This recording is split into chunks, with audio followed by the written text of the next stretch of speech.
सभी को नमस्कार है मेरा। चलिए आ जाते हैं हम लोग 241 नंबर सेट। देखिए 241 नंबर सेट हम लोग का एप्लीकेशन पर भी है, यूट्यूब पर भी चल रही है ये।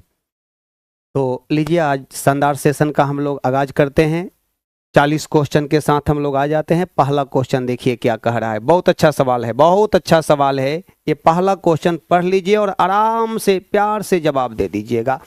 निम्नांकित में कौन सा एक वायुमंडल के ओजोन परत की मोटाई मापने वाली इकाई है? तो बताइएगा, ओजोन परत की मोटाई को मापने के लिए किस इकाई का यूज किया जाता है? डॉब्सन इकाई का। किसका? डॉब्सन इकाई। ये बताइए, ओजोन परत की मोटाई मापने वाले ओजोन परत की मोटाई को डॉब्सन इकाई में मापी जाती है। O3 माने क्या होता है? ओजोन परत की मोटाई में दिन प्रतिदिन कमी आ रही है। इसका मुख्य कारण होती है CFC। क्या नाम है उसका? CFC है। तो हम यहाँ लिख रहे हैं O3 होती है, इसी को कहा जाता है ओजोन कहा जाता है। ओजोन परत की मोटाई में होने वाली कमी को ही ओजोन छिद्र कहा जाता है। ओजोन परत की मोटाई में ओजोन परत की मोटाई में होने वाली कमी को ओजोन छिद्र कहा जाता है। ओजोन छिद्र कहा जाता है। ओजोन छिद्र कहा जाता है। अब ऐसा मत समझ लीजिएगा कि ओजोन परत में आर पार छेद हो गया, ऐसा नहीं समझना है। कहिएगा ओजोन परत की मोटाई में होने वाली कमी को ही ओजोन छिद्र कहा जाता है। ओजोन परत की मोटाई को डॉब्सन इकाई में मापी जाती है। ये तो है भाई। ओजोन परत की मोटाई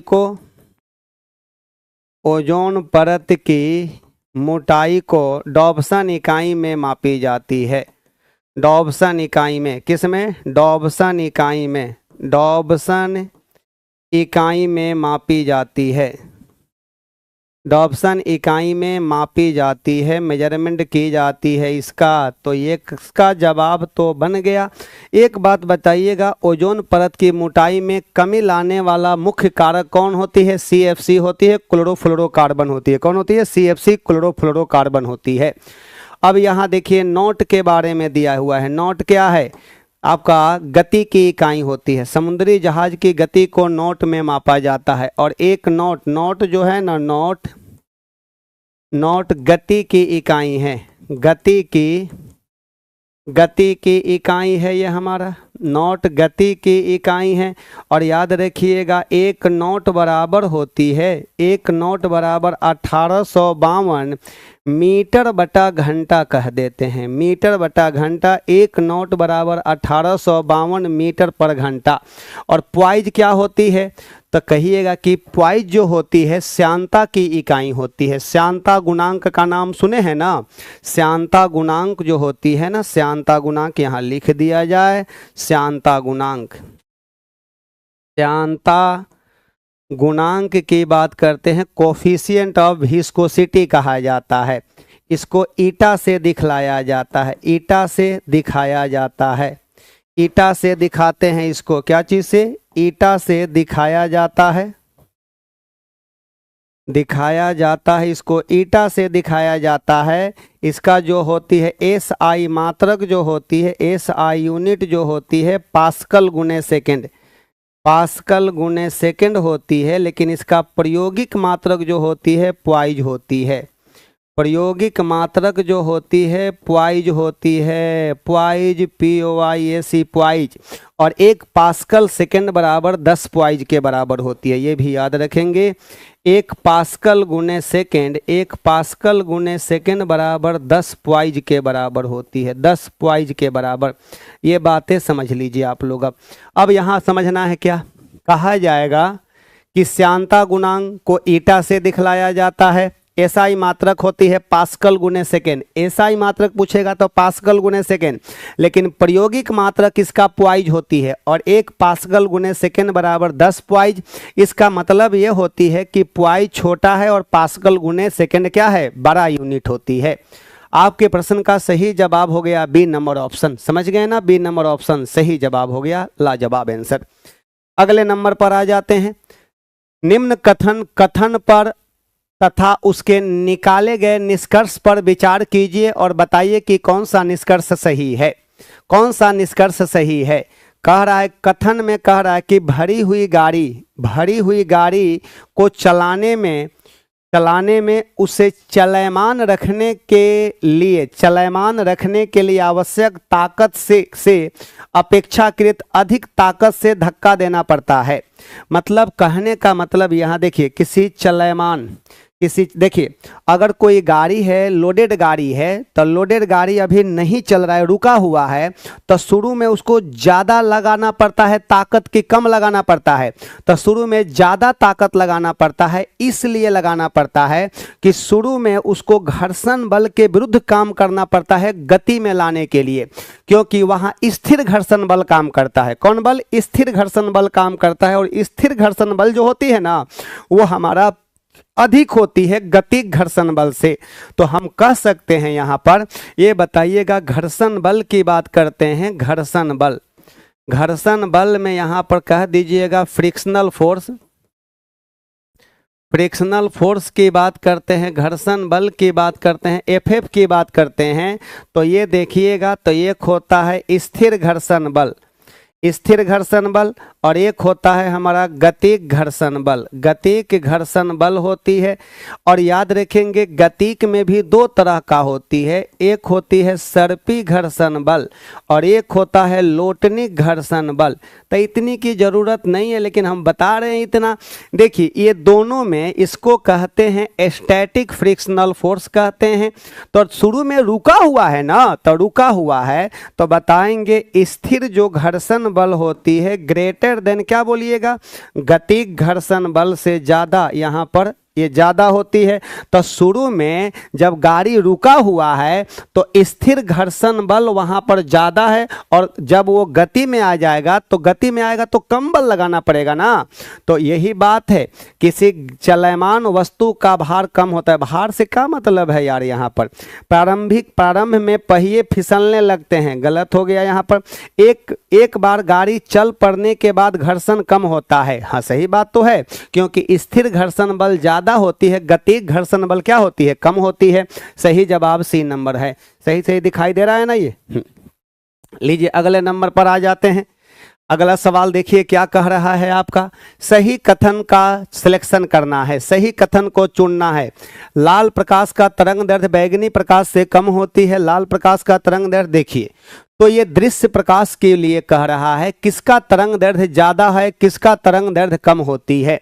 तो दृश्य प्रकाश जो है, सनलाइट जो होती है, सूर्य का प्रकाश होती है, जिसमें 7 गो रंग होते हैं। कितने रंगों का मिश्रण है? 7 रंगों का मिश्रण होती है। तो ये कौन कौन सा रंग है बता है ना आपको, VIBGYOR, VIBGYOR होती है ना। इधर से इधर जाते हैं तो बताइए आप ही लोग हमें, अब आप ही लोग बता दीजिए यहाँ से भाई क्या होने वाली है। तो कहेंगे कि तरंग दैर्ध्य माने लैम्डा का, कह दीजिएगा बढ़ते क्रम हो गया। और याद रखेंगे आवृत्ति और ऊर्जा का, आवृत्ति एवं ऊर्जा का घटते क्रम होती है। तो बताइए सबसे ज्यादा तरंग दैर्ध्य वाला कौन है दृश्य प्रकाश में? तो कहिएगा लाल होती है। सबसे कम आवृत्ति इसका होती है, क्योंकि तरंग दैर्ध्य बढ़ता है तो आवृत्ति और ऊर्जा क्या करता है, घटता है। यही तो बातें दी गई है यहाँ पर। सही कथन चुनिए। लाल प्रकाश का तरंग दैर्ध्य बैगनी से कम होता है। अरे भाई बैगनी वहाँ है, लाल यहाँ है, इधर से इधर आएंगे तो बढ़ेगा ना। एकदम 100% गलत। लाल प्रकाश का तरंग दैर्ध्य बैगनी से ज्यादा होता है। लाल का बैगनी से ज्यादा, सबसे कम बैगनी का, सबसे ज्यादा लाल का। और सही कथन का चयन करने के लिए बैगनी प्रकाश का तरंग दैर्ध्य हरे प्रकाश से ज्यादा होता है, तो बैगनी का तो सबसे कम है ना, बाकी सबसे। लीजिए हो गया हमारा बी नंबर ऑप्शन। अगले नंबर पर आ जाइएगा। लीजिए निम्नलिखित कथन पर विचार कीजिए। विचार करना है, बहुत अच्छा सवाल है। अगर ये बेटर कंसेप्ट रहेगा तभी बनेगा। हम आपको कंसेप्ट दे रहे हैं, उसको समझिएगा। पहले हमारी बात को सुन लीजिए, उसके बाद क्वेश्चन देखिएगा। सुनिए, आप लोग जानते हैं विरल माध्यम होता है और एगो सघन माध्यम होती है। पहले हम लिख दे रहे हैं यहाँ पर, देखिए विरल माध्यम रेयरर मीडियम होती है, रेयरर RARER रेयरर मीडियम हो गया हमारा ये, और एगो होती है हमारा सघन माध्यम होती है, सघन माध्यम डेंसर मीडियम होती है, डेंसर मीडियम। और यहाँ पर समझना है सघन विरल माध्यम के लिए बताइए म्यू का मान कम होती है और सघन माध्यम के लिए म्यू का मान ज़्यादा। यहाँ लिख दे रहे हैं विरल माध्यम के लिए, विरल माध्यम के लिए म्यू का मान, विरल माध्यम के लिए म्यू का मान, विरल माध्यम के लिए म्यू का मान कम तथा सघन माध्यम के लिए, सघन माध्यम के लिए अधिक होती है, अधिक होती है। ये भी बात आप लोग जान रहे होंगे। एक बात बताइएगा, हम यहाँ कह देंगे कि हवा के लिए कितना होती है 1.0003 होती है, पानी के लिए कितना होती है तो 4/3 1.33 होती है। यहाँ पर अगर हीरा की बात करते हैं तो हीरा के लिए 2.42 होती है ना। अब ये बता दीजिएगा किरोसिन के लिए क्या होती है, किरोसिन के लिए 1.44 होती है। चलिए इतनी बातें समझ लीजिए आप लोग। हवा हमारा, हवा में और पानी में, पानी सघन माध्यम तो हवा विरल माध्यम, और हम जो बतला रहे हैं उसको समझिएगा, ठीक ना। हाँ, गुड इवनिंग सभी को। कहा जाएगा कि जब हम लोग किसी वस्तु को विरल माध्यम से सघन माध्यम में, देखिए कोई वस्तु सघन माध्यम में है और हम विरल माध्यम से देखेंगे तो वो वस्तु थोड़ा ऊपर दिखाई देता है, अपनी वास्तविक ऊंचाई गहराई से थोड़ा ऊपर दिखाई। देखिए विरल माध्यम से सघन माध्यम में रखी वस्तु को देखिएगा तो नजदीक दिखाई देगा, मतलब कि वो उठा हुआ दिखाई देगा। और जब सघन माध्यम से विरल माध्यम में रखी वस्तु को देखिएगा तो वो दूर दिखाई देगा थोड़ा, ठीक ना। तो हम जो समझा रहे हैं समझ लीजिएगा। एक मछली है पानी में तैर रही है, एक मछली है पानी में तैर रही है और हम लोग यहाँ से देख रहे हैं, तो बताइए एक मछली है पानी में तैर रही है और हम लोग यहाँ से देख रहे हैं हवा से, तो हवा विरल माध्यम और पानी कौन माध्यम, तो कहिएगा सर पानी हमारा हो गया सघन माध्यम। तो हम विरल माध्यम से सघन माध्यम में रखी वस्तु को देखते हैं तो नज़दीक दिखाई देगा, नज़दीक दिखाई देगा। इसका मतलब कि मछलियाँ जो है ना थोड़ा ऊपर उठा हुआ दिखाई देता है। प्रकाश का एक घटना है, नाम है अपवर्तन की घटना के कारण। और अगर हम कह दें कि आप पानी में हो जाइए और आपका पेड़ पर बैठे चिड़िया को देखिएगा तो पानी हो गया सघन माध्यम और पेड़ पर बैठा चिड़िया कहाँ है, हवा में है, विरल माध्यम। तो सघन माध्यम से विरल माध्यम में रखी वस्तु को देखिएगा तो वो अपनी वास्तविक ऊंचाई से थोड़ा ज़्यादा ऊंचाई पर दिखाई देगा।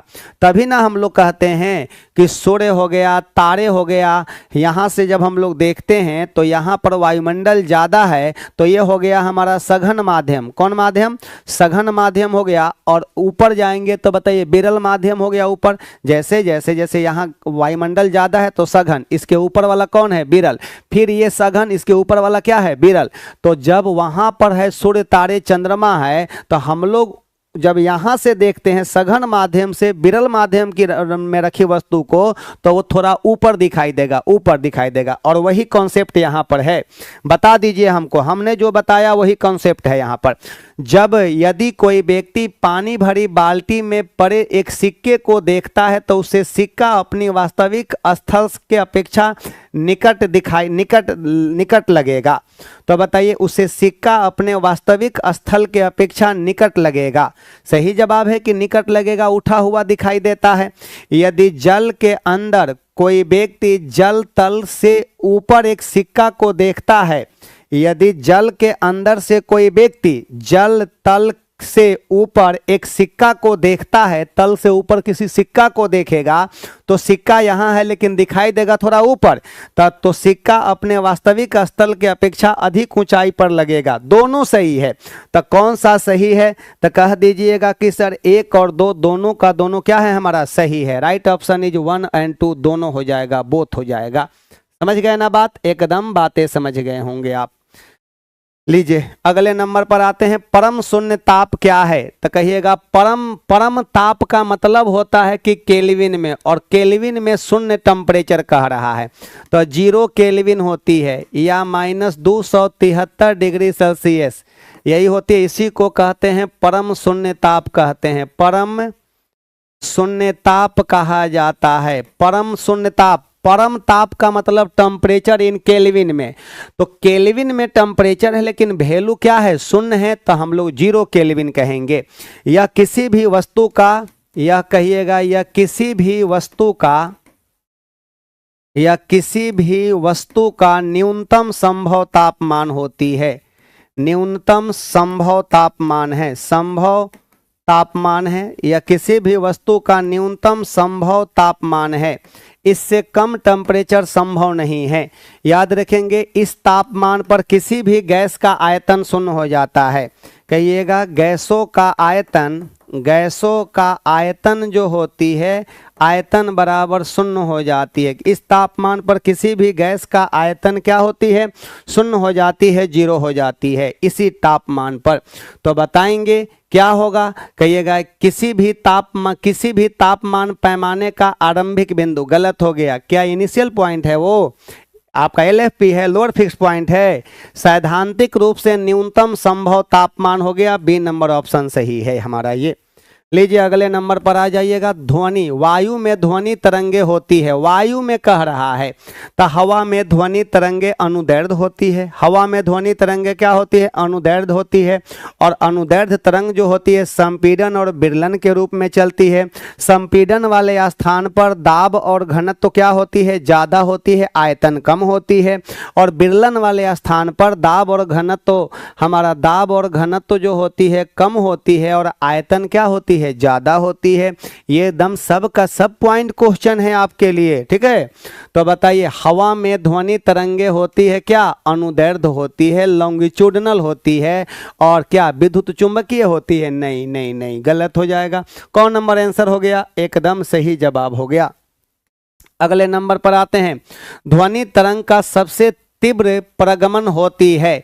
तो बताइए ध्वनि की चाल पूछा जाएगा कि ध्वनि की चाल सबसे ज़्यादा किस में होती है? चाल सबसे ज़्यादा ठोस में होती है, उससे कम द्रव में होती है, और सबसे कम जो होती है ना वो गैस में होती है, सबसे कम गैस में। और निर्वात रहेगा तो भाई उसमें तो चलबे नहीं करेगा। कहेंगे कि निर्वात में ध्वनि की जो चाल होती है, ध्वनि की चाल, ये कह दीजिएगा कि ये होती है 0 मीटर पर सेकेंड होती है। निर्वात में ध्वनि की चाल 0 मीटर पर सेकेंड। चंद्रमा पर वायुमंडल है क्या? नहीं है।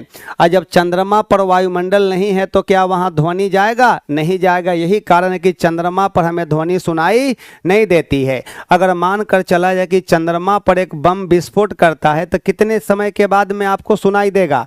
नहीं सुनाई देगा, क्योंकि चंद्रमा पर वायुमंडल नहीं है। तो ध्वनि को एक स्थान से दूसरे स्थान तक जाने के लिए माध्यम की जरूरत होती है। वो माध्यम ठोस, द्रव या गैस होती है। एक बात बताइएगा, तापमान के बढ़ने से ध्वनि की चाल बढ़ जाती है, तो हम यहाँ लिख दे रहे हैं ध्वनि की जो चाल होती है, चाल स्पीड ऑफ साउंड जो होती है directly proportional root under T के, टी बराबर होती है परम ताप होती है। कौन ताप? परम ताप होती है। एब्सोल्यूट टेम्परेचर होती है, टेम्परेचर इन केल्विन होती है, temperature in kelvin. Kelvin temperature अगर केल्विन में रहेगा तो उसी को परम ताप कहते हैं। तापमान के बढ़ने से ध्वनि की चाल क्या करती है? बढ़ जाती है सरकार, बढ़ जाती है। बताइएगा कौन सा होने वाला है? ध्वनि तरंगों का सबसे तीव्र प्रगमन किस में होती है? ठोसों में होती है। और निर्वात में तो भैया 0 हो गया ये ना। हाँ, अगले नंबर पर आते हैं, कम वोल्टेज पर कार्य करने पर, कम वोल्टेज पर कार्य करने पर विद्युत मोटर जो है प्रायः जल जाते हैं। क्यों भाई? क्योंकि ये अधिक धारा खींचते हैं ना। कम वोल्टेज पर कार्य करने पर विद्युत मोटर जल जाते हैं। क्या कारण है कि जल गए? क्योंकि वे अधिक विद्युत धारा खींचते हैं जो वोल्टेज के प्रतिलोमानुपाती होती है। यही हमारा सही जवाब हो गया, यही हमारा जवाब सही हो जाएगा। नहीं, ये एकदम 1 नंबर आंसर सही होगी इसकी। लीजिए अगले नंबर पर आते हैं। जिस पदार्थ में बड़ी संख्या में मुक्त इलेक्ट्रॉन होते हैं, मुक्त इलेक्ट्रॉन का मतलब फ्री इलेक्ट्रॉन होते हैं, और कम प्रतिरोध दर्शाता है, तो क्या कहलाता है? देखिए जो हमारा चालक होता है, कंडक्टर होता है, अच्छा चालक होता है, तो उसमें फ्री इलेक्ट्रॉन की संख्या ज़्यादा होती है, और मुक्त इलेक्ट्रॉन की संख्या जितना ज़्यादा होगा वो अच्छा कंडक्टर होती है, और अच्छा कंडक्टर में प्रतिरोध, रुकावट, बाधाएं क्या होती है? कम मिलती है। तो कह रहा है कि जिस पदार्थ में बड़ी संख्या में फ्री इलेक्ट्रॉन होते हैं, मुक्त इलेक्ट्रॉन होते हैं, और कम प्रतिरोध होता है, रेसिस्टेंस होती है, बाधाएं कम होती है, वो अच्छे चालक में आता है। कौन चालक में? अच्छे चालक में। तो बताइएगा, गुड कंडक्टर के अंतर्गत आएगा ये। प्रेरक में, इंडक्टर में आएगा। इंडक्टर करो भाई, प्रेरक होती है यहाँ पर ये मोटिवेशनल हो गया है, यहाँ पर इंडक्टर कर देना है, यहाँ पर इंडक्टर। देखिए यहाँ पर कौन होगा हमारा? इंडक्टर तो होने वाला नहीं है। ये कहिएगा धारा में परिवर्तन का विरोध करती है। कौन? इंडक्टर। इंडक्टर, इंडक्टर जो होती है धारा में परिवर्तन का विरोध करती है। कौन? इंडक्टर। यहाँ देखिएगा, यह धारा में परिवर्तन का विरोध करती है। ये धारा में परिवर्तन का विरोध करती है, और इसका एसआई मात्रक जो होती है हेनरी होती है। क्या होती है? हेनरी। कुचालक माने बैड कंडक्टर, ये अच्छे चालक को बतलाएगा, ये अच्छे चालक को ये बतलाता है।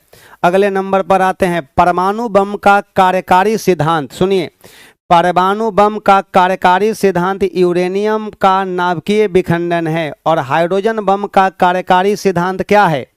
आप कहते हैं कि परमाणु बम जो होती है अनियंत्रित नाभिकीय विखंडन अभिक्रिया पर आधारित है, लेकिन हाइड्रोजन बम जो होती है अनियंत्रित नाभिकीय संलयन अभिक्रिया पर आधारित होती है।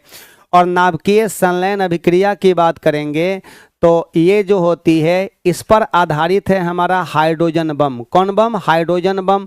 और इसमें जो होती है ना, कहिएगा ड्यूटेरियम का हाइड्रोजन के समस्थानिक ड्यूटेरियम का संलयन होती है, और अधिक मात्रा में ऊर्जा भी प्राप्त होती है यहाँ से। तो बताइए, थोरियम का नाभिकीय विखंडन, हाइड्रोजन गैस से वाले बम का विस्फोट नहीं। कह रहे कि परमाणु बम का कार्यकारी पदार्थ। सुनिए, परमाणु बम की बात करते हैं। परमाणु बम, तो ये बताइए किस पर आधारित है? अनियंत्रित।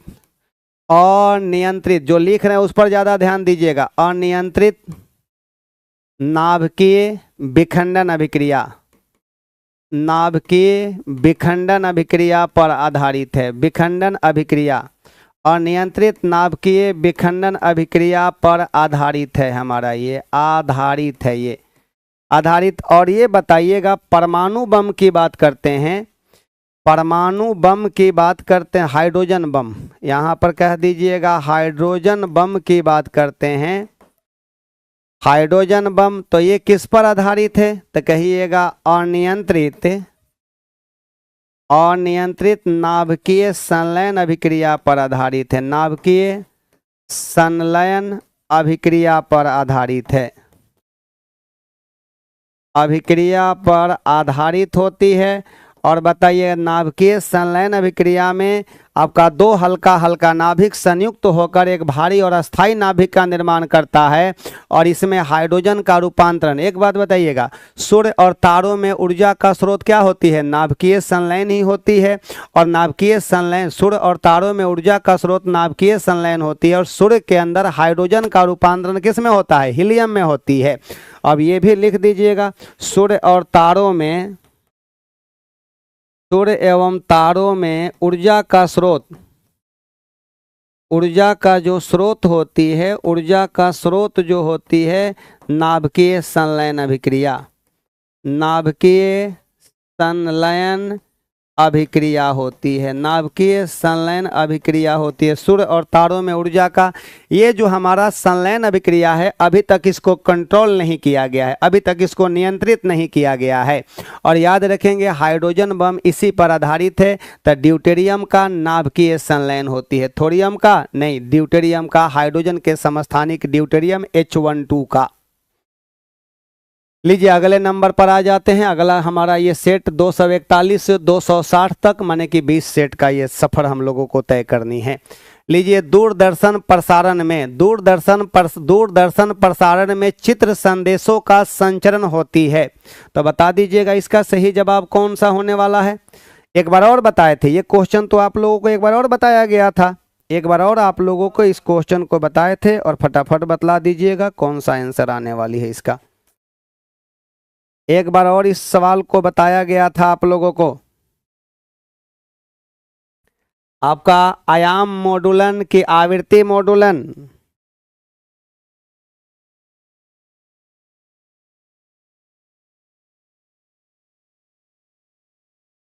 चलिए कोई बात नहीं है, नहीं बताए हैं तो अच्छी बात है। आप लोग बताइए बताइए, फटाफट बताइए, जो भी हमारे कैंडिडेट हैं, लगे हुए हैं, जुड़े हुए हैं, सब लोग बता दीजिए आप लोग। चलिए अच्छी बात है कि आप लोगों का आंसर यहाँ पर बन गया है। और क्या आंसर आया हमारा, तो कह देंगे कि सर इसका सही जवाब आ गया आयाम मॉडुलन आ गया, आपका एम्पलीट्यूड मॉडुलेशन आ गया, एम्पलीट्यूड मॉडुलेशन पर आधारित है ये। लीजिए 12 नंबर सवाल का जवाब दे दीजिए, ये बताया गया है। 12 नंबर सवाल का जवाब आप लोग दे दीजिए फटाफट। तो लीजिए 10 नंबर हो गया था ना, हाँ 10 नंबर हो गई थी। 12 नंबर देखिए, जब पानी में नमक मिलाया जाता है तो निम्न में कौन सा परिवर्तन होती है। जब पहले हम लोग पानी में जैसे कि शुद्ध जल की बात करते हैं, तो शुद्ध जल का हमारा बॉइलिंग पॉइंट कितना होता है। शुद्ध जल, सुनिए, शुद्ध जल की बात करते हैं तो शुद्ध जल का बताइएगा बॉइलिंग पॉइंट कितनी होती है, तो 100 डिग्री सेल्सियस होती है। हिमांक की बात करते हैं तो हिमांक हमारा 0 डिग्री सेल्सियस होती है। अगर इसमें अशुद्धियों के रूप में मिला दीजिएगा, अशुद्धि के रूप में नमक मिला दीजिए या सोडा मिला दीजिएगा, पोटेशियम नाइट्रेट मिला दीजिएगा, तो इसका बॉइलिंग पॉइंट बढ़ जाएगा, हिमांक घट जाएगा। तो अब बताइएगा नमक जल यानी कि शुद्ध जल माने कि पानी में नमक, पानी में अगर नमक मिला दिया जाए, पानी में नमक मिला दिया जाता है तो कहिएगा बीपी क्या करता है, तो कहिएगा बीपी बढ़ जाएगा। और हिमांक की बात करते हैं तो हिमांक इसका घट जाएगा। यही तो है, यहाँ पर हमने शुद्ध जल का वहाँ लिखा है क्वथनांक बढ़ता है और जमाव बिंदु घट जाता है। 1 नंबर ऑप्शन सही आ गया।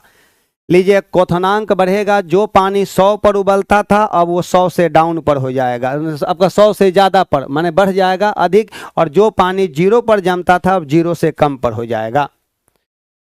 लीजिए अगले नंबर पर आ जाते हैं। एक पिंड का अधिकतम भार निम्नलिखित में से किसमें होती है। अधिकतम भार इसमें से पूछ रहा है, इसमें से सबसे ज़्यादा कहाँ होती है, तो अब बताएंगे अधिकतम भार जहां पर उत्प्लवन बल कम रहेगा, जहां बायोंट फोर्स कम लगेगा, वहां वस्तु का भार ज्यादा होगा। कहेंगे कि जहां उत्प्लवन बल कम लगेगा वहां वस्तु का भार ज्यादा होगा। यहां पर कह देंगे जहां, यहां लिख दे रहे हैं, जहां उत्प्लवन बल बायोंट फोर्स जो होगी ना, buoyant force BUOYANT, buoyant force कम लगेगी, कम होगी, वहां वस्तु का भार, वहां वस्तु का भार अधिकतम होगी, वहां वस्तु का भार जो होगा अधिक होगा, का भार अधिक होगा। जहां बायोंट फोर्स कम होगी वहां वस्तु का भार अधिक होगा, अधिक होगा, वहां पर वस्तु का भार अधिक होगा। तो एक बात बताइएगा, उत्प्लवन बल की बात करते हैं, उत्प्लवन बल की बात करते हैं तो उत्प्लवन बल बराबर होता है रो आपका VG के बराबर, रो VG के बराबर। और एक बात बताइएगा, उत्प्लवन बल डायरेक्टली प्रोपोर्शनल होता है घनत्व के, तो रो का मतलब क्या होती है, घनत्व होती है। एक बात बताइएगा, जब हम लोग जैसे यहाँ समझिए ना, आप लोग क्या कीजिए ना कि देखिए कुआं वाला हम यहाँ उदाहरण दे रहे हैं। बाल्टी में कहा जाए कि बाल्टी में आपका, बाल्टी को कुआं में डाले हुए हैं, बाल्टी को कुआं में डाले हुए हैं और जब हम लोग उसको खींचते हैं कुआं से खींचते हैं तो हल्का लगता है। क्यों? क्योंकि पानी जो है नीचे से ऊपर की ओर एक बल लगाता है, एक धक्का देता है, बल लगाता है, वही ना उत्प्लवन बल है, तो हम लोगों को हल्का लगता है। जैसे ही वो पानी की सतह को छोड़ देता है हवा में आ जाता है, तो बताइए हवा में धक्का देने वाला बल कम हो गया, क्योंकि हवा का घनत्व तो कम होती है, पानी का घनत्व तो ज्यादा है, तब ना धक्का देने वाला बल ज्यादा है। और जैसे ही वहां से हम लोग हवा को भी हटा देते हैं, हवा को भी हटा देंगे तो निर्वात बन जाएगा, तो निर्वात में वस्तु का भार सबसे ज्यादा होगा। लेकिन बताइएगा जिसका घनत्व तो आपका कम होगा उसमें उत्प्लवन बल का मान भी कम लगेगा, उसमें भार ज्यादा होगा। तो बताइएगा हवा, जल वाला को तो कैंसिल कीजिए, हवा में और हाइड्रोजन में बताइएगा हल्का कौन है? हल्का यही है, इसका घनत्व तो कम होगा, तो इसमें उत्प्लवन बल कम होगा और इसमें वस्तु का भार ज्यादा होगा। कौन नंबर हो गया? 13 का सी नंबर ऑप्शन सही हो गया। 13 का कौन हो जाएगा हमारा? सी नंबर ऑप्शन सही होगा। अगर निर्वात कहता तो निर्वात में वस्तु का भार सबसे ज्यादा होती है। हम यहाँ नोट लाइन लिख दे रहे हैं, निर्वात में वस्तु का भार अधिकतम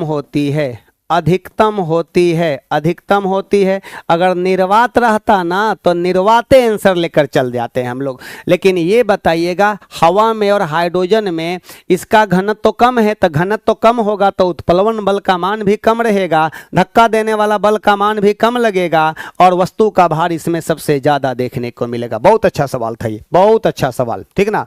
अब लीजिएगा प्लूटोनियम न्यूक्लियाइड के नाभिक में न्यूट्रॉन की संख्या कितना होगा? न्यूट्रॉन की संख्या निकालना होती है ना, तो याद रखेंगे द्रव्यमान संख्या में से परमाणु संख्या को घटा दिया जाता है। ये देखिए ना, न्यूट्रॉन निकालना होता है तो a माइनस जेड हो गया, a माइनस जेड या हम लोग n बराबर कहते हैं a माइनस पी होती है। अब लीजिए p हमेशा z के बराबर होती है, p बराबर z हमेशा होती है, p और z हमेशा बराबर होती है। तो देखिए ना यहाँ पर कह रहा है कि यहाँ पर पीयू है ना, प्लूटोनियम दिया हुआ है, प्लूटोनियम तो यहाँ 94 है और यहाँ पर दिया है 242 दिया हुआ है, तो न्यूट्रॉन पूछा जाएगा तो n बराबर 242 माइनस 94, इसको घटा दीजिएगा आप लोग तो कितना हो जाएगा? 242 में से 94 घटा दीजिएगा तो 12 में से 4 जाएगा 8 और यहाँ 3 हो जाएगा, तो यहाँ पर हो जाएगा 3, 13 में से 9 4 13, 148 आ रहा है कोई? तो हाँ सर 148 आ गया, 148 गो न्यूट्रॉन हो गया। इसमें पूछेंगे कि P बराबर Z बराबर, इसमें पूछा जाए कि P बराबर Z बराबर E हो गया कितना? 94 गो हो गया। P बराबर Z बराबर कितना होगा? 94 गो हो जाएगी ये। लीजिए बन गया। यहाँ पर ये रहा हमारे प्रश्न का सही जवाब। और न्यूक्लियॉन्स की संख्या पूछा जाएगा कि न्यूक्लियॉन्स की संख्या या द्रव्यमान संख्या दोनों एक ही होती है। सुनिए, न्यूक्लियॉन्स की संख्या कहिए, संख्या बराबर कह दीजिएगा द्रव्यमान संख्या होती है, द्रव्यमान संख्या होती है। न्यूक्लियॉन्स की संख्या बराबर द्रव्यमान संख्या होती है, जिसको हम लोग कौन नंबर कहते हैं? मास नंबर कहते हैं। लीजिए आगे बढ़ जाते हैं हम लोग। क्रोमेटोग्राफी की तकनीकी का प्रयोग होता है। क्रोमेटोग्राफी की तकनीकी का प्रयोग कहाँ होता है? इसका जवाब आप लोगों के पास है? चलिए क्रोमेटोग्राफी की बात किया जा रहा है, क्रोमेटोग्राफी की बात करते हैं हम लोग। तो कौन होगा आंसर इसका? फटाफट बतला दीजिए आप लोग, कौन सा आंसर आने वाली है। अरे यार, इस विधि द्वारा हम लोग क्या करते हैं? किसको अलग करते हैं? रंगीन पदार्थों की पहचान करने में थोड़े किया जाता है। क्रोमेटोग्राफी रंगीन पदार्थों की संरचना निर्धारित करने में, रंगीन पदार्थों के प्रभाजी आसवन में, प्रभाजी आसवन क्या? फ्रैक्शनल डिस्टिलेशन में नहीं। तो प्रभाजी आसवन द्वारा जो होती है ना, जैसे कि पेट्रोलियम का हम लोग पेट्रोलियम से पेट्रोल, डीजल, किरोसिन ये सब प्राप्त करते हैं, तो ये सब तो होने वाली नहीं है। तो ये हम लोग क्रोमेटोग्राफी का यूज किस में करते हैं? तो इस विधि का प्रयोग उन विलेय पदार्थों को पृथक करने के लिए किया जाता है जो एक ही प्रकार के विलायक में घुले हुए होते हैं, एक ही प्रकार के विलायक में घुले हुए होते हैं। तो हम इसको ऐसे लिख सकते हैं हम लोग, क्रोमेटोग्राफी के लिए कहिएगा कि क्रोमेटोग्राफी, क्रोमेटोग्राफी जो होती है इस विधि द्वारा किसको अलग किया जाता है? इस विधि द्वारा हम लोग जो अलग करते हैं ना, कहिएगा डाई से रंगों को पृथक करने में, डाई से रंगों को पृथक करने के लिए किया जाता है। डाई से रंगों को पृथक करने के लिए, कहिएगा डाई से रंगों को पृथक करने के लिए, पृथक करने के लिए किया जाता है। फिर यहाँ पर कह दीजिएगा आप लोग, यहीं पर कहिएगा प्राकृतिक रंगों से लवकों को पृथक करने में, प्राकृतिक रंगों से लवकों को पृथक करने में किया जाता है। चाहे आप लोग ये भी कह सकते हैं कि आप बताइएगा भाई रक्त से नशीले पदार्थों को पृथक करने में, कोई रक्त से नशीले पदार्थों को, कहिएगा रक्त से नशीले पदार्थों को अलग करने में, इस सब का यूज बताइए करने में हम लोग किसका यूज करते हैं? क्रोमेटोग्राफी का यूज करते हैं। इनमें से कोई नहीं होगा, इनमें से कोई नहीं होने वाला है। अगला है कि मोती की रासायनिक संरचना क्या होती है? मोती का मुख्य घटक क्या होता है? मोती का, तब मोती का मुख्य घटक कैल्शियम कार्बोनेट होती है। क्या होती है? कैल्शियम कार्बोनेट, जिसका सूत्र CaCO3 होती है। इसी को ना हम लोग कह देते हैं, इसी का नाम है हमारा मार्बल है, इसी को कहते हैं खड़िया के नाम से भी जाना जाता है, इसी को चौक के नाम से भी जानते हैं, इसी को हम लोग चूना पत्थर के नाम से भी जानते हैं। कौन पत्थर? चूना पत्थर के नाम से भी जाना जाता है। कैल्शियम कार्बोनेट और मैग्नीशियम कार्बोनेट नहीं, कैल्शियम क्लोराइड CaCl2 की बात करते हैं तो कहिएगा आर्द्रताग्राही होती है, आर्द्रताग्राही होती है। ये आर्द्रताग्राही में आती है, ये आर्द्रता को एब्जॉर्ब करती है। आर्द्रता को क्या करती है? एब्जॉर्ब करती है, आर्द्रता को एब्जॉर्ब करती है ये, ठीक ना। तो बताइएगा यहाँ कैल्शियम क्लोराइड है, CaCl2 आर्द्रता को एब्जॉर्ब करने के लिए, लेकिन मोती का मुख्य घटक, साउंड कम थोड़ा सा, मोती का मुख्य घटक जो होती है कैल्शियम कार्बोनेट होती है, जिसका सूत्र CaCO3 होती है। अंडा का जो कवच बना होता है, अंडा का कवच, अंडा का जो कवच होती है, कवच इसी का ना बना होता है, कैल्शियम कार्बोनेट का ही बना होता है, CaCO3 का बना होती है। ये बताइए कैप्सूल का आवरण स्टार्च का बना होता है। ये सब मोस्ट इंपॉर्टेंट क्वेश्चन है। ये सब कैप्सूल का आवरण क्या चीज का बना होता है? कैप्सूल का आवरण जो होती है, आवरण ये कह दीजिएगा स्टार्च का बना होता है। क्या चीज का? स्टार्च का।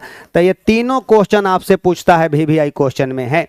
बन गया यहाँ पर 16 का बन गया आपके आंसर। ये लीजिए नंबर भाई 17 नंबर में है। मिलान करना है ना, तब मिलान करने वाला तो बहुत आसान चीज हो जाता है। मिलान करने वाला तो बहुत आसान हो गया ना, बहुत इजी हो जाता है आपके लिए ना। चलिए क्या है हमारा? सुमेलित करना। प्राकृतिक रूप से घटित होने वाले पदार्थ जो कि सूची आपका 2 तत्व से सुमेलित कीजिए। सूचियों के नीचे दिए गए कूट का प्रयोग, सही उत्तर चुनिए। चुनना, इसका सही उत्तर चुनकर बता दीजिएगा कौन सा आंसर आने वाली है, इसका कौन सा आंसर आने वाला है। फटाफट जवाब जवाब जवाब जवाब जवाब आप लोग दीजिए दीजिए दीजिए जवाब, कौन सा आने वाली है जवाब इसका। ये लबाब जवाब दो भाई मेरे, फटाफट जवाब। कह रहा है कि ये देखिए हीरा क्या है, तो कहिएगा कार्बन का अपरूप है। कार्बन का अपरूप है तो इसकी मुलाकात हम लोग 4 नंबर से कर देंगे। ये बताइए संगमरमर क्या होती है? संगमरमर यही ना हमारा होती है, कैल्शियम कार्बोनेट होती है, इसी का ना होता है CaCO3 कह देते हैं। तो ये कैल्शियम के साथ में इसका मैचिंग हो जाएगा। बालू, सिलिका, सिलिका का नाम सुने हैं ना, SiO2 होती है, तो ये सिलिका होती है, इसकी मुलाकात हम लोग 2 नंबर से कर देंगे। और माणिक्य जो होती है एल्युमिनियम का हमारा अयस्क होती है, Al2O3 होती है। रूबी माणिक्य हो गया, नीलम हो गया, तो ये एल्युमिनियम से मुलाकात करवाइए, इसकी मुलाकात 3 से कर दीजिएगा। कोई है? 4 1 2 3, 4 1 2 3, इसकी मुलाकात हो गया। सही जवाब 1 नंबर से आ गया। बन तो गया यहाँ पर सबका जवाब। कूट वाला तो बहुत आसान होते हैं। निम्नलिखित में कौन से पीतल के घटक है? पीतल, सुनिए मिश्र धातु है ना ये पीतल, पीतल को हम लोग कह देते हैं, ब्रास करते हैं, कॉपर प्लस जेडन का मिश्र धातु होती है। अगर बात करते हैं हम लोग कांसा की बात करते हैं, कांसा को हम लोग कह देते हैं ब्रॉन्ज कह देते हैं, तो Cu प्लस Sn का होता है। ये बताइएगा जर्मन सिल्वर की बात करते हैं, जर्मन सिल्वर की बात करते हैं, Cu जेडन प्लस निकेल का बना मिश्र धातु होती है।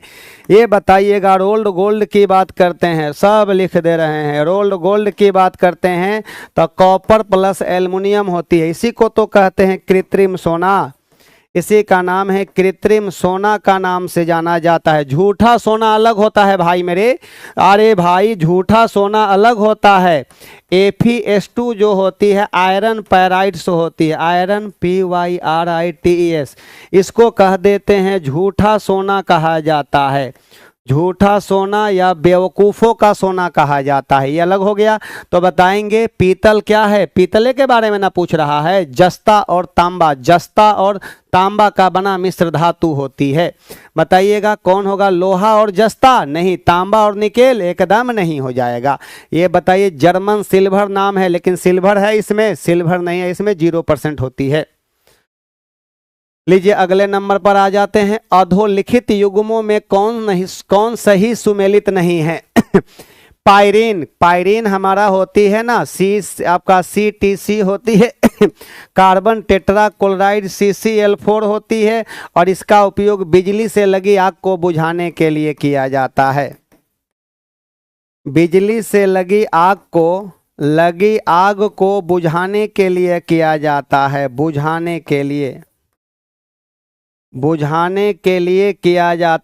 बुझाने के लिए तो अग्निशामक के रूप में करते हैं। तब पायरीन जिसको हम लोग CTC कहते हैं, कार्बन टेट्रा क्लोराइड कहते हैं, उसी को ना पायरीन कहा जाता है।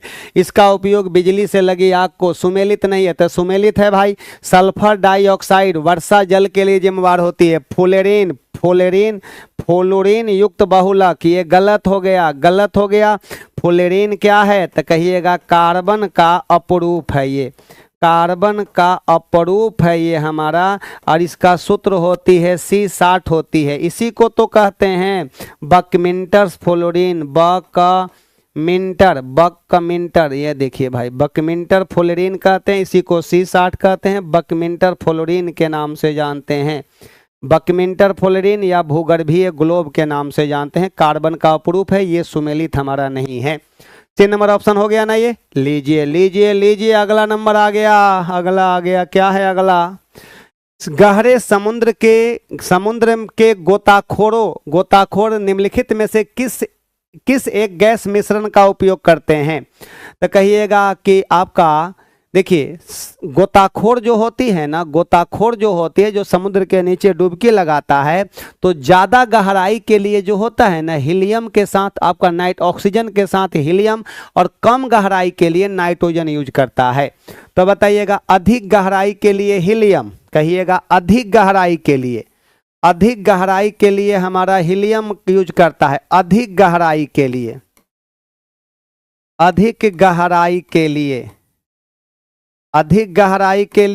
और हीलियम के साथ नाइट्रोजन जो होती है ना, ये कम गहराई के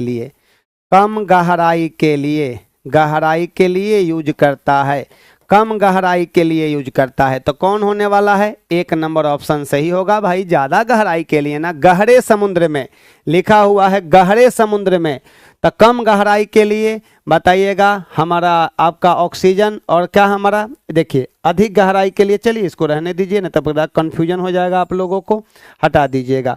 बताइए ऑक्सीजन गैस में अगर हीलियम रहता है तो कहिएगा अधिक गहराई के लिए ऑक्सीजन के साथ नाइट्रोजन रहेगा, ऑक्सीजन के साथ नाइट्रोजन नहीं सर, हीलियम के साथ नाइट्रोजन कर दिया है, ऑक्सीजन के साथ नाइट्रोजन रहेगा तो कम गहराई के लिए होती है। तो हमारा अधिक गहराई के लिए इसका यूज करते हैं, दोनों के मिश्रण का यूज करेंगे। अगला नंबर आ जाइए, अगला नंबर क्या है? एक अज्ञात गैस जल में शीघ्रता से घुल जाता है, तो सल्फर डाइऑक्साइड, सल्फर आपका डाइऑक्साइड कह रहा है। तो जरा इसको देखिए तो भाई, H2O और प्लस हमारा SO2, तो ये बनाता है H2SO3 बनाता है सल्फ्यूरस अम्ल, सधल फधफ यूरस अम्ल, सल्फ्यूरस अम्ल बनाएगा ये हमारा। तो ये कह दीजिएगा कि सर घुल जाता है, और ये कह रहा है कि गैस युक्त जलीय घोल में लाल लिटमस नीला हो जाता है, लाल लिटमस नीला। तो अम्ल क्या, लाल को जरा एक बार देख लीजिएगा, ABR, तो ए का मतलब होता है एसिड, और ये कह दीजिएगा blue to red, blue to red होती है। तो ये बताइएगा नीले लिटमस पत्र को लाल करता है ये। और हमारा यहाँ पर बेस की बात किया जाए, BRB, तो बी का मतलब होता है क्या हमारा बेस, और ये कह दीजिएगा red to blue, red to blue कह दीजिएगा, रेड टू ब्लू लाल लिटमस पत्र को नीला कर देता है। तो अब बताइएगा लाल को नीला कर देगा, तो ये तो कभी नहीं करेगा, इसको कैंसिल कीजिए, क्योंकि ये अम्ल का निर्माण करता है, कभी नहीं करेगा, कभी नहीं करेगा ये। अब ये बताइएगा नाइट्रिक हाइड्रोक्साइड, लीजिए इसको भी हटाइए, अमोनिया की बात करते हैं। तो जरा अमोनिया की कहानी देख लेते हैं हम यहाँ पर। लो भाई कहानी कहाँ देखना है, यहाँ देखें तो अमोनिया, देखिए अमोनिया जो होती है और प्लस जल, तो ये क्या बनाता है, अमोनियम हाइड्रोक्साइड बनाता है NH4। तो ये हमारा अमोनियम हाइड्रोक्साइड, देखिए तो 3 2 5 गो, तो कहिएगा 4 1 5 गो नाइट्रोजन ऑक्सीजन, हाँ ये बना दिया अमोनियम हाइड्रोक्साइड। ये हमारा क्या है, बेस है, ये हमारा बेस है। और इसकी क्रिया अब किससे, हाइड्रोजन क्लोराइड से, हाइड्रोजन क्लोराइड माने क्या हुआ, HCl से करवाई जा रही है। तो अब ये देखिए यहाँ पर हो गया NH4OH हो गया और प्लस HCl हो गया, तो ये हमारा क्षार हो गया, ये अम्ल हो गया, तो ये बनाएगा लवण और जल बनाएगा। NH4Cl और प्लस हमारा H2O बनाएगा। और यही ना होती है, यही हमारा होती है कौन सा, तो कहिए सफेद धूम्र होती है, सफेद धूम्र, सफेद धूम्र होती है, धूम्र धू अमरा धूम्र होती है, यही सफेद धूम्र होती है। इसलिए हमारे प्रश्न का सही जवाब C नंबर। अच्छा सवाल था ये, बहुत अच्छा सवाल था। पहले मैंने यहाँ कॉन्सेप्ट क्लियर किया, यहाँ पर इसको मैंने क्लियर किया, उसके बाद में यहाँ पर हमने आ गया और यहाँ पर देखे कि जल से क्रिया कर कर अमोनियम हाइड्रोक्साइड का निर्माण करता है। और ये बताइएगा बेस होती है, उसके साथ में कह रहा है कि क्रिया करना है किसकी, तो उसके साथ में कह रहा है कि क्रिया करना है हम लोगों को, किसकी क्रिया है, तो कह रहा है कि वही HCl की क्रिया, अम्ल के साथ क्रिया कह रहा है। चलिए बना दिए होंगे आप लोग, अब कोई दिक्कत नहीं ना है, नहीं कोई दिक्कत नहीं है।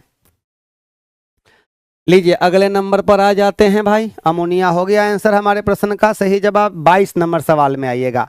हाइड्रोकार्बन के अणुभारों के बढ़ते अनुक्रम के अनुसार निम्नलिखित में कौन सा सही है। सुनिए, एक ही परिवार का होना चाहिए, और एक ही परिवार का होना चाहिए और साथ साथ कार्बन की संख्या बढ़ते जाए, कार्बन की संख्या बढ़ते जाए। जैसे मीथेन रहेगा, एल्केन वाला सदस्य है, तब मीथेन, इथेन, प्रोपेन, तो सब में 14 जोड़ते जाएंगे तो अगिलका अगिलका अगिलका का द्रव्यमान निकलते जाएगा।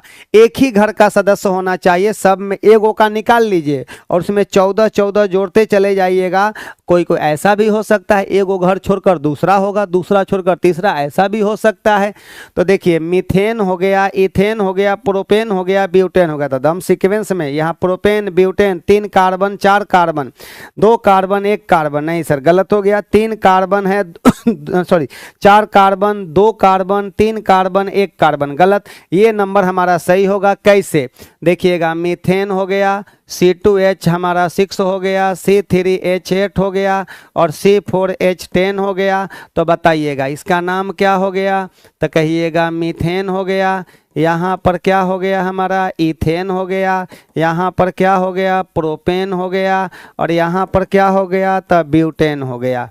क्या हो गया हमारा, ब्यूटेन। इसका द्रव्यमान बता दीजिएगा, तो 16 हो गया। इसका द्रव्यमान 16 और प्लस 14 जोड़ दीजिएगा, क्योंकि दोनों में CH2 का अंतर होती है ना। तो कहिएगा 16 और 14 कितना हो गया, 30। फिर यहाँ 30 में 14 जोड़ दीजिएगा तो कितना हो जाएगा, 44 हो जाएगा। फिर यहाँ पर 44 में जोड़ दीजिएगा 14 तो कितना हो जाएगा, तो कहिएगा कि 4 4 8 और यहाँ पर हो जाएगा 5 58। समझ रहे हैं बात ना। तो ये देखिएगा, दो लगातार कार्बनिक यौगिकों के आणविक सूत्रों के बीच सदा CH2 का अंतर होता है या 14 इकाई का अंतर होती है। तब ना हम लोग कहते हैं कि इसका यहाँ 16 U हो गया, यहाँ 30 U होगा, 44 U होगा। U माने एटॉमिक मास यूनिट, जो लेना है ग्राम में लेना है ग्राम में ले लीजिए, एटॉमिक मास यूनिट में लेना है एटॉमिक मास यूनिट में ले लीजिए।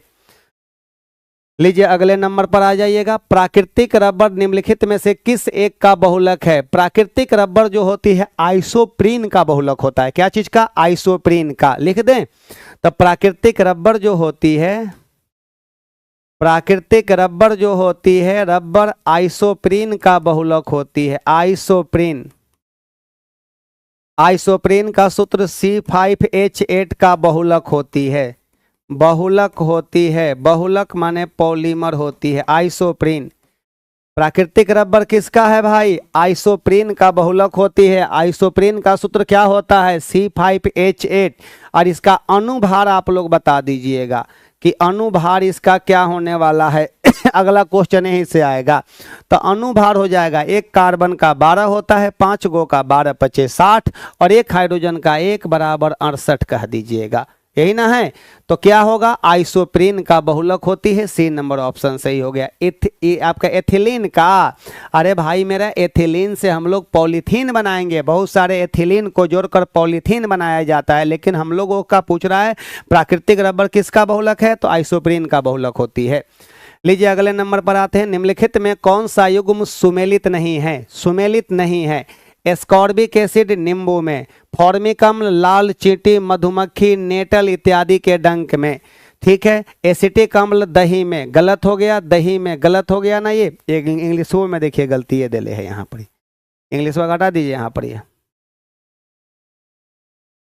लैक्टिक अम्ल पाई जाती है ना इसमें, तो हाँ यहाँ पर हो गया हमारा। इसका सही जवाब हो जाएगा यही। और एसिटिक एसिड कहाँ पाई जाती है? तो कहिएगा सिरका में, कहिएगा सिरका में पाई जाती है। सिरका, सिरका में पाई जाती है। एसिटिक एसिड का सूत्र क्या होती है? CH3COOH होती है। सुनिए इसका सूत्र पूछा जाएगा तो क्या बोलेंगे? कहेंगे कि CH3COOH होती है। इसी का नाम हो गया इथेनोइक एसिड भी कहते हैं। इथेनोइक एसिड कह दीजिए, और चाहे इसी को कह दीजिएगा एसिटिक एसिड कह दीजिए। बायोगैस में मुख्यतः क्या होती है? तो बायोगैस का मेन कंपोनेंट तो मीथेन होता ही होता है, और मीथेन के साथ में उसका पार्टनर जो है एकदम उसके साथ हमेशा बना रहता है मीथेन के। तो बताइएगा, हाँ ये जो हमारा बायोगैस होती है, गोबर गैस होती है, इसमें हाइड्रोजन सल्फाइड भी होती है, कार्बन डाइऑक्साइड भी होती है, मीथेन भी, मीथेन सबसे ज़्यादा मात्रा में। तो यहाँ क्या कर रहा है? कार्बन डाइऑक्साइड और हाइड्रोजन गलत हो गया। कार्बन डाइऑक्साइड, हाइड्रोजन और मीथेन, कार्बन डाइऑक्साइड और मीथेन होती है, यही इसकी मात्रा हो गया। देखिए यहाँ से मीथेन यहाँ भी है, यहाँ तो है ही नहीं, तो इसको ऐसे भी काट दीजिए। हाइड्रोजन और मीथेन तो नहीं सर, कार्बन डाइऑक्साइड और मीथेन बनेगी यहाँ पर। अगले नंबर पर आते हैं। एस्पिरिन क्या है? तो एस्पिरिन हमारा एंटीबायोटिक्स है? नहीं, एस्पिरिन हमारा एंटीबायोटिक्स में नहीं आता है। एस्पिरिन किस में आता है? तो आपसे कह दिया जाएगा कि एस्पिरिन में कौन कौन आता है, तो कह दिया एस्पिरिन हमारा, देखिए एस्पिरिन क्या है? तो ये जो होती है ये दर्द को हरण करता है, दर्दनाशी पीड़ानाशी दवा है ये, बुखार उखार को नॉर्मल करता है, जैसे पैरासीटामोल होती है ना वैसा ही होती है। ये क्या है हमारा? एंटीपायरेटिक्स पदार्थ में आता है। एंटीपायरेटिक्स में एस्पिरिन आ गया, पैरासीटामोल आ गया, ये सब हो गया हमारा। तो बताइएगा कौन हो जाएगा? एस्पिरिन क्या होगा? शामक में आएगा, जो हमारा जैसे कि ज़्यादा आदमी टेंशन में रहता है, तो टेंशन में रहता है, नींद दून आता है, क्या उसके लिए हम लोग खाएंगे? वैलियम खा लीजिएगा। तो ये बताइएगा शामक में हमारा वैलियम आती है। वैलियम, वैलियम आप लोग मत खाइएगा, ये नींद आएगी ज़्यादा, सोते रहिएगा। वैलियम, ठीक ना। और ये प्रतिजैविक में हमारा जितना भी एंटीबायोटिक्स आता है, जैसे क्लेवम खाए हैं, क्लेवम, तो क्लेवम में देखिएगा तो उस पर लिखा रहता है एमोक्सिलिन होती है, एमोक्सिलिन होती है, लेवोफ्लोक्सासिन होती है, आपका जेंटामाइसिन होती है, टेरामाइसिन होती है। ये सब का सब हमारा एंटीबायोटिक्स में आ जाता है। और पहला एंटीबायोटिक्स ड्रग्स का खोजकर्ता संश्लेषण करने का श्रेय महान वैज्ञानिक अलेक्जेंडर फ्लेमिंग साहब को गया था। इन्होंने जिन्होंने पेनिसिलियम नामक कवक से पेनिसिलिन का निर्माण किया था? कौन होगा आंसर? तो कहिएगा बी नंबर ऑप्शन सही है। अगले नंबर पर आते हैं, यूरिया में उपस्थित होने वाला तत्व कौन है? ये तो बहुत आसान हो गया। यूरिया का सूत्र क्या होती है? NH2CO NH2 होती है। तो इसमें कौन कौन सा तत्व है? नाइट्रोजन, हाइड्रोजन, कार्बन और ऑक्सीजन। नाइट्रोजन, हाइड्रोजन, कार्बन और ऑक्सीजन। नाइट्रोजन, हाइड्रोजन, देखिए कार्बन, नाइट्रोजन, आप कर लीजिए सी नंबर ऑप्शन, लीजिए करा दीजिए। नाइट्रोजन की प्रतिशत मात्रा पूछेगा कि नाइट्रोजन की प्रतिशत मात्रा, तो हम बार बार बताए हैं आप लोगों को, कहिएगा 46.6% होती है। बताए हैं ना कैसे निकालना है? बताए हैं ना, ये बताए हैं ये। चला एक बार कमेंट्स आपका देख लेने दो भाई, यहाँ पर कहाँ है यार कमेंट्स? लीजिए हम यहाँ पर आ जाते हैं, आपका कमेंट्स देखते हैं। ये अमृता जी का लगातार बढ़िया आ रहा है ऑप्शन। लीजिए अगले नंबर पर आ जाते हैं, निम्न में कौन सा एक युग्म सुमेलित नहीं है? कौन सुमेलित नहीं है? मिलान गलत है ये। पोटेशियम क्लोरेट, कहिएगा KClO, KClO3 होती है, पोटेशियम क्लोरेट होती है, माचिस में इसका यूज किया जाता है ये उसको ऑक्सीजन प्रदान करती है। क्यों भाई? क्योंकि जब इसको हम लोग तोड़ते हैं, KClO3 को जब हम लोग गर्म करते हैं इसको, तो ये टूट जाता है क्या चीज़ में? KCl में और ऑक्सीजन में। अब इसको कभी कभी कह देता है कि यहाँ पर हो गया X हो गया, यहाँ पर Y हो गया और यहाँ पर Z हो गया। और आपसे हम पूछते हैं, HW में दे देंगे आपके लिए कि X बराबर वाट, Y बराबर वाट और Z बराबर वाट। आपके लिए क्वेश्चन हो गया ये HW में, बताइएगा आप लोग। ये मैग्नीज डाइऑक्साइड शुष्क सेल में, हाँ मैग्नीज डाइऑक्साइड जो होती है शुष्क सेल में इस्तेमाल किया जाता है। ये शुष्क सेल में निध्रुवक का काम करता है। शुष्क सेल में निध्रुवक MnO2, कहिएगा शुष्क सेल में निध्रुवक का काम करता है शुष्क सेल में निध्रुवक का कार्य करता है, निध्रुवक का कार्य करता है। और ये निध्रुवक क्या होता है? तो एनोड पर जो हाइड्रोजन गैस के बुलबुले होते हैं उसको वो जल में कन्वर्ट कर देता है, जमा होने नहीं देता है। तो क्या बोलिएगा? एनोड पर हाइड्रोजन गैस का बुलबुला हटाता है। एनोड पर हाइड्रोजन गैस के बुलबुले को, एनोड पर H2 गैस के बुलबुले को हटाता है,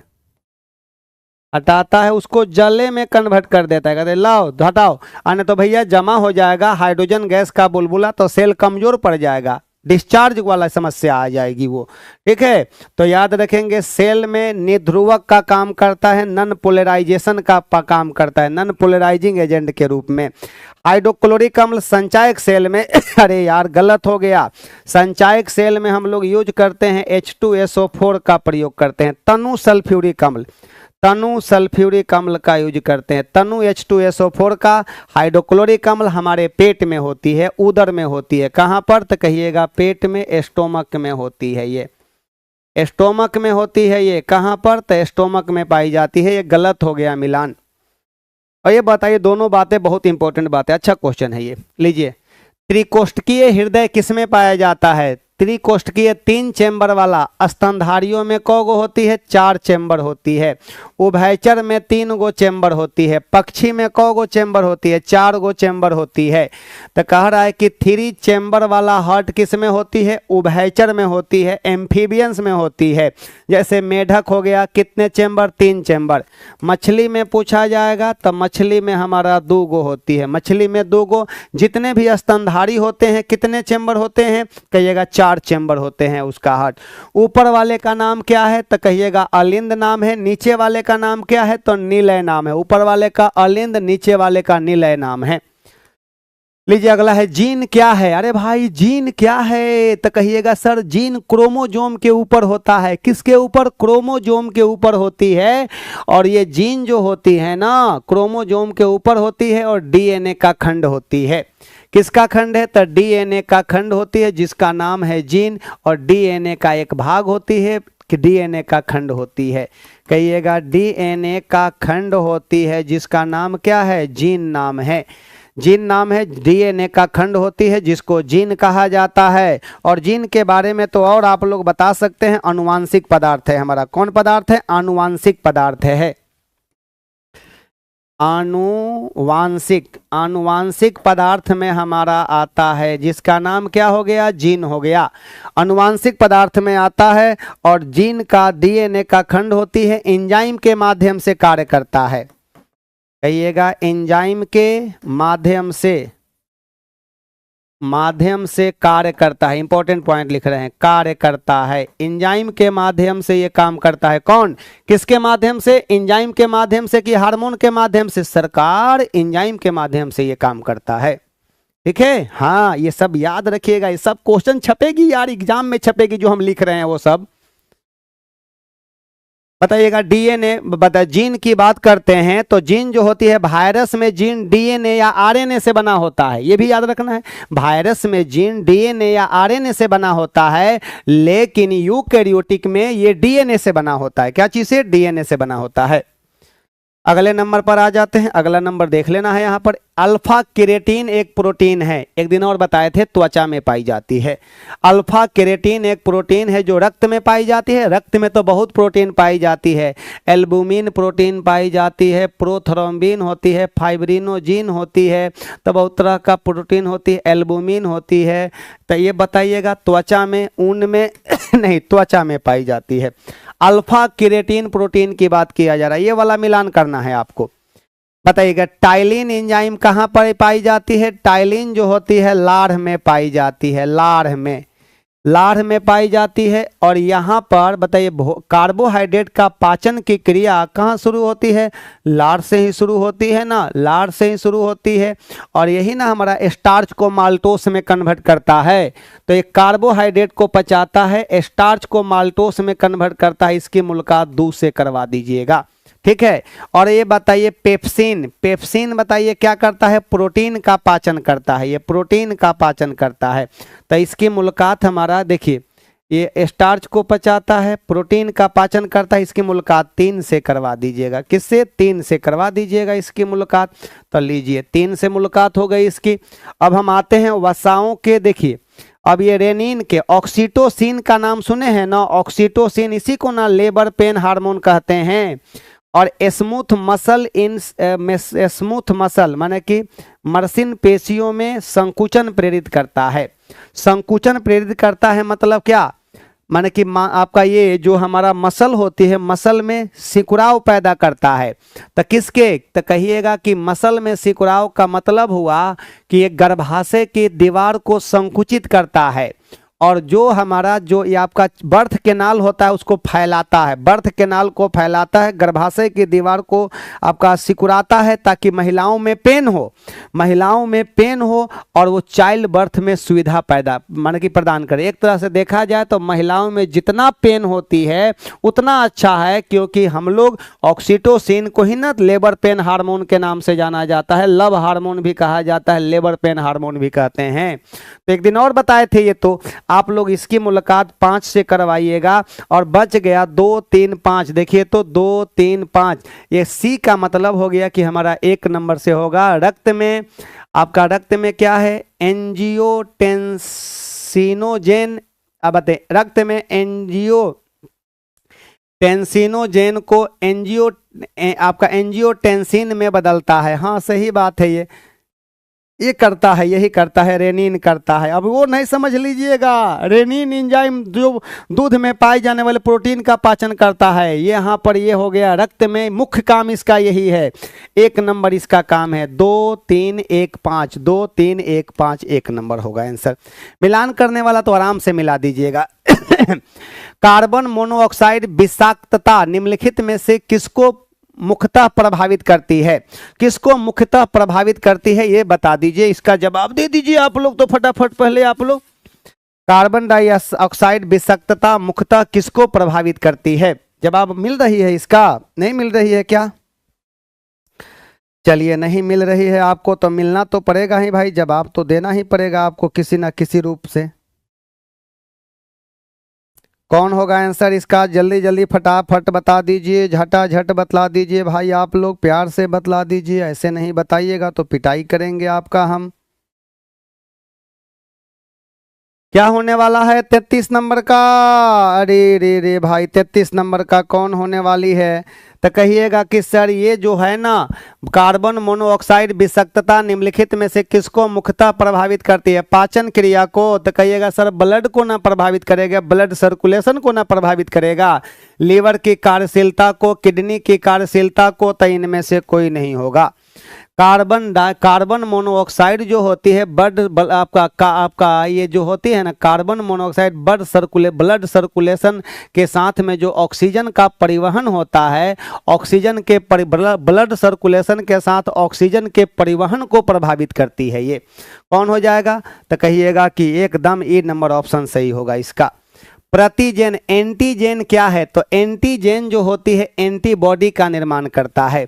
कहिएगा कि यह एंटीबॉडी का निर्माण करता है। एंटीबॉडी, एंटीबॉडी का निर्माण करता है, ये एंटीबॉडी का निर्माण करता है। नाम क्या है इसका? एंटीजेन इसका नाम है जो एंटीबॉडी का हानिकारक जीवाणुओं को नष्ट करता है। हानिकारक जीवाणु को नष्ट करेगा, एंटीबायोटिक ड्रग्स करेगा, ठीक ना। विषाक्तता के उपचार के लिए प्रयुक्त होता है, नहीं, एंटीबॉडी के निर्माण को उद्दीपित करता है। सही जवाब है, ये लीजिए। एंटीजेन क्या है? तो कहिएगा यह एंटीबॉडी का निर्माण करता है, एंटीबॉडी। अगला है कि यूरिया किसके द्वारा रक्त में से पृथक किया जाता है? यूरिया किसके द्वारा रक्त से पृथक किया जाता है, अलग किया जाता है? तो बताइएगा, अमोनिया को यूरिया में बदलता है कौन? लीवर। कहिएगा अमोनिया को यूरिया में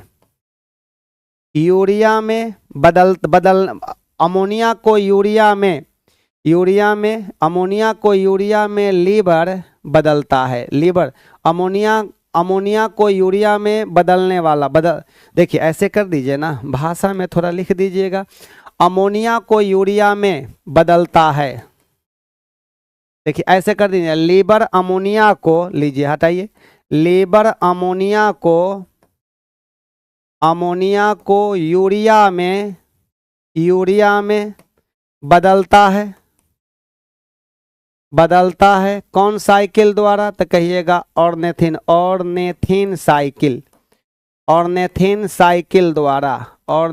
साइकिल द्वारा। लेकिन कह रहा है कि यूरिया किसके द्वारा रक्त से पृथक होता है? तो कहिएगा यूरिया जो है ना, कहिएगा कि यूरिया जो होती है किडनी के द्वारा रक्त से पृथक होती है। किडनी के द्वारा रक्त से पृथक होती है। और वही किडनी में जब खराबी आ जाती है तब ना आदमी को डायलिसिस का सहायता लेना पड़ता है। तो बताइए, यूरिया किडनी के द्वारा रक्त से पृथक होती है, लेकिन लीवर जो होती है, यकृत जो होती है, अमोनिया को यूरिया में बदलता है कौन साइकिल द्वारा? ऑर्नेथिन साइकिल द्वारा। आपके प्रश्न का सही जवाब कौन हो जाएगा? गुर्दा हो जाएगा। और स्प्लीन को कहा जाता है ब्लड बैंक कहते हैं, ब्लड बैंक के नाम से जानते हैं, या आरबीसी का कब्रगाह, आरबीसी का कब्रगाह कहा जाता है, कब्रगाह के नाम से जानते हैं, ग्रेवयार्ड ऑफ आरबीसी कहा जाता है। आरबीसी आकर यहीं पर मर जाता है बेचारा, यही दफनाया जाता है करा। चलिए, बन गया हमारे प्रश्न का सही जवाब बन गया ना। 35 नंबर का जवाब आया तो कहिएगा 1 नंबर आंसर आ गया। अगले नंबर पर आ जाइए, आसान सा सवाल है, ये भी बहुत आसान है। इंसुलिन बताइएगा, इंसुलिन क्या करता है? रक्त शर्करा का नियंत्रण करता है। सुमेलित नहीं है, सही है। मेलाटोनिन जो होती है निंद्रा का नियंत्रण करता है। जब हम लोग खाना खा लेते हैं तो हम लोग को नींद सताने लगती है, क्योंकि वहाँ मेलाटोनिन का सेक्रेशन होने लगता है, हार्मोन का इसका। गैस्ट्रिन होती है, रक्त चाप का नियमन करता है। नहीं, गैस्ट्रिन हार्मोन जो होती है ना, ये कह दीजिएगा हाइड्रोक्लोरिक अम्ल के सेक्रेशन को प्रेरित करता है। किसको? हाइड्रोक्लोरिक अम्ल के सेक्रेशन को ये प्रेरित करता है, जिसका नाम क्या है? तो कहिएगा आपका गैस्ट्रिक एसिड के उत्पन्न को प्रेरित करता है, गैस्ट्रिक एसिड के। तो कहिएगा गैस्ट्रिक एसिड के गैस्ट्रिक एसिड के गैस्ट्रिक एसिड के गैस्ट्रिक एसिड के आपका गैस्ट्रिक एसिड के उत्तेजना को प्रेरित करता है। गैस्ट्रिक एसिड के, देखिए ऐसे कर दीजिए ना, इसको इस तरह से कर दीजिएगा, HCl के सेक्रेशन को प्रेरित करता है। किसके? तो कहिएगा गैस्ट्रिक एसिड के उत्पादन को प्रेरित करता है। गैस्ट्रिक एसिड के उत्पादन को प्रेरित करता है, ऐसे लिख दीजिएगा। ये भी कह सकते हैं गैस्ट्रिक एसिड के उत्पादन को प्रेरित करता है। ये प्रेरित करता है, जिसका नाम क्या है? गैस्ट्रिन नाम है। गैस्ट्रिन नाम है। ये हमारा गलत है, ये मिलान गलत हो जाएगा। लीजिए आगे बढ़ जाते हैं। कच्चे फलों को पकाने के लिए जिस गैस का प्रयोग किया जाता है वो कौन सा है? कच्चे फल को पकाने के लिए हम लोग कार्बाइड खरीदते हैं। गैस हम लोग कार्बाइड से हम लोग गैस की उत्पत्ति करते हैं। कौन कार्बाइड? Calcium carbide. देखिए CH2 हो गया, नाम क्या है इसका? Calcium carbide. कैल्शियम कार्बाइड कहते हैं। इस पर हम लोग जल का छिड़काव करते हैं, जल के संपर्क में लाते हैं तो C2H2 हो गया और प्लस CaOH का होल ट्वाइस होती है। तो यही ना हमारा होती है एसिटिलीन। एसिटिलीन होती है जो फलों को पका देती है। जो फलों को क्या करती है? पका देती है। इसकी क्रिया जल से करा देते हैं तो फलों को क्या कर दिया? पका दिया हमारा। अब देखिए इसको बैलेंस करना है तो कर दीजिएगा आप। यहाँ पर कौन सा होगा? एसिटिलीन हो जाएगा।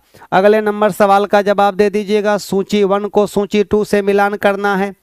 मिलान कीजिएगा। अफीम किससे प्राप्त किया जाता है? तो अफीम हमारा फल है, फल से प्राप्त करें। हींग किससे प्राप्त किया जाता है?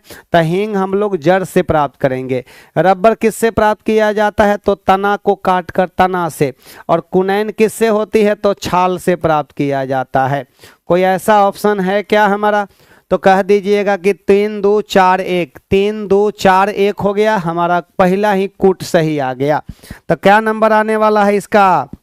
कितना नंबर आ गया हो भाई मेरे? आप लोग बता दीजिएगा। 38 की 37? तो कहिएगा 38 का 1 नंबर ऑप्शन सही हो गया। अब लीजिए सेकंड लास्ट।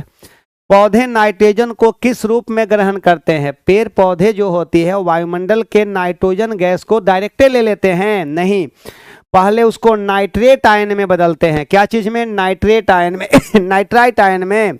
नाइट्राइट आयन का सूत्र होती है NO2 माइनस होती है। और नाइट्रेट आयन जो होती है पौधों की जड़ों द्वारा एब्जॉर्ब कर दिया जाता है। NO3 कहिएगा पौधे की जड़ों द्वारा, पौधे की जड़ों द्वारा अवशोषित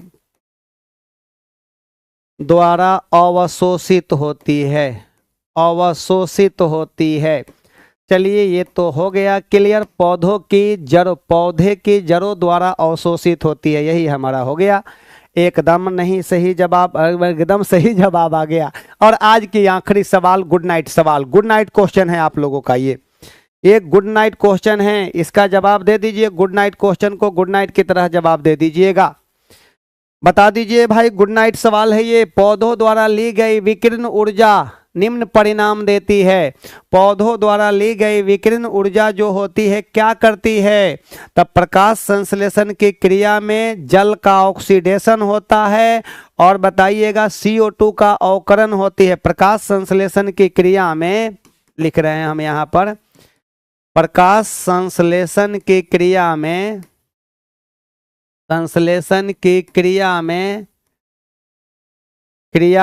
जल का ऑक्सीडेशन होती है। ऑक्सीडेशन जल का ऑक्सीडेशन माने क्या होता है? उपचयन होता है जिसके फलस्वरूप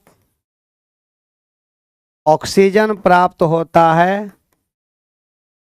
होता है तथा CO2 का अवकरण होता है। CO2 का क्या होता है? अवकरण होता है। अवकरण माने क्या होता है? रिडक्शन होता है जिसके फलस्वरूप जिसके फल स्वरूप ग्लूकोज का निर्माण होता है। ग्लूकोज माने क्या? वो जो प्लांट्स का भोजन होता है, ग्लूकोज का निर्माण होता है, निर्माण होता है। सही जवाब बन गया भाई सरकार। तो जल का प्रकाश अपघटन, क्लोरोफिल का ऑक्सीकरण नहीं, कहिएगा कि ऑक्सीजन का अपचयन, अपचयन माने रिडक्शन, ऑक्सीजन का नहीं नहीं नहीं, जल का प्रकाश अपघटन होती है, जल का ऑक्सीडेशन होती है, जल का ऑक्सीडेशन होती है, आपका अपघटन माने कि अपचयन होती है, जिसके परिणाम स्वरूप ऑक्सीजन प्राप्त होती है। और CO2 का क्या होता है? अवकरण होता है, जिसके परिणाम स्वरूप कार्बन डाइऑक्साइड आपका ग्लूकोज का निर्माण होता है। गुड नाइट सवाल के साथ मैं आप लोगों को भी गुड नाइट करता हूँ। Okay bye, thank you thank you thank you.